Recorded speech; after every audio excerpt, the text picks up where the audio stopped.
This is the process shot. I'm Michael. I'm stuck in the belly of a whale, and that doesn't actually happen in this movie, but it's close enough.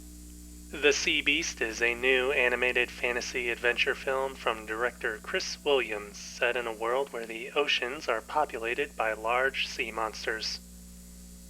It follows Maisie, a young orphan girl whose parents were hunters, who are teams of seafarers sent out by the local royal family to seek and destroy those monsters. She stows away on the Inevitable, a ship renowned for the successes of Captain Crow and his adopted son, Jacob, who had also lost family to monsters. He and Maisie are lost at sea when, during a fight with the legendary Red Bluster, they fall overboard and are swallowed by the beast.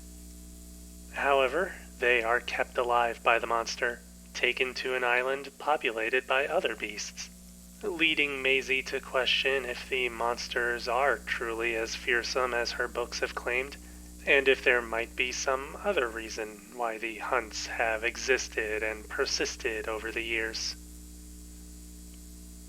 There's a pretty standard story structure going on here, but it's handled well enough that it feels original. Still, if you've seen adventure movies starring a plucky young kid who ends up over their head, you'll probably know what to expect as the story goes on. That does also mean that the overall writing in the film is a bit weak, with dialogue that leans into direct statements of themes and ideas, or characters being given less than impressive development, some of whom outright telegraph their true intentions the moment they appear on screen before an actual reveal. Without going into spoilers, I will say that it doesn't help that those same characters end up being exposed, but without any explanation for their actions.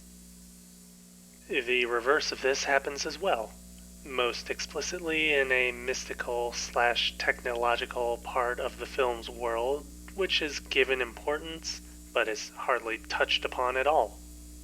I'm cynical enough to believe that stuff like this is meant to set up some later prequel story, but that's besides the point.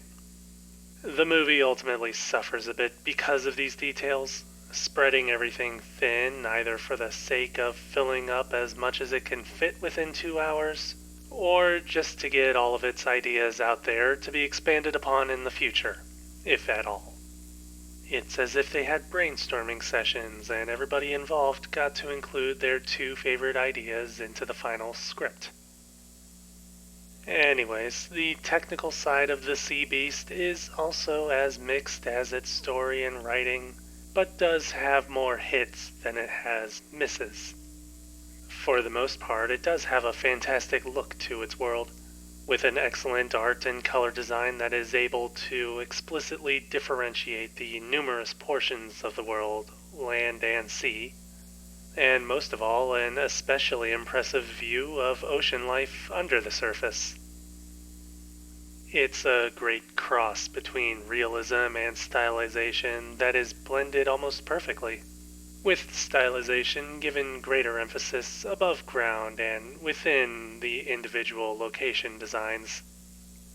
It's more in character designs that things take a bit of a turn, and mostly because of Maisie, whose features are generally more realistically rendered than Jacob or others within the film, who have more clearly stylized or caricaturized facial structures.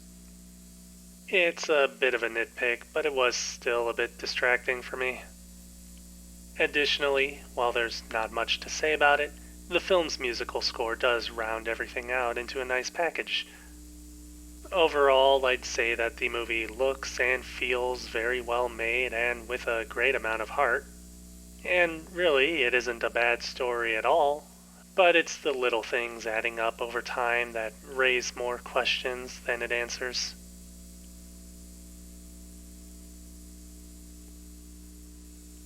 The Sea Beast, Chris Williams, 2022. 3 stars. Despite its flaws, I'd still recommend giving the movie a watch for yourself. At the very least, you can zone out and just enjoy the pretty visuals.